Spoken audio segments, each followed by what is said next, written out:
Achumaan jedhanii na dhukkubatanii na socho'uu diddeen jedheen achumaanii waaqayyoon bu'anii saba boochisanii waaqayyoon naa kadhatanii daa'imni garaa koo keessaa guyyaan isaa sanbata sa'aatii 6 keessatti tolchaa'uu sochoote achumaanii riiferii naa godhanii achi goruu ciisee goruudhaan immoo riiferii naa godhanii ambootti kiloo kaasuu lamaan na baachisee waaqayyoon naa galateeffadhaa gochaa waaqayyoo waan dinqiidha.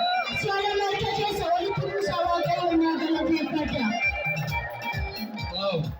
Wanti guyyaa sana dhugaadha baay'ee qeellate daanni socho'uu hin dandeessu garaa ishee keessa jira. Isaan walakkuu dhalaalaan waaqayyo guddaadha isheen qaanessine kadhata keenya nuu dhaga'e isii galataan iddoo aarsaa ishee dhaaba. Mee warri kanatti gammaddan gooftaan galataa ilillee guddaa kabaja guddaa gara baraan eebbifamee hamaan ijoollee keen argatanii mana keessaa keessatti ishee haa guddatanii gudaaleen danda'e itti gammadu maqaa Yesuusiin. Ameen. Galateeffadhaan gocha waaqayyoo guddaadha. Waaqayyoo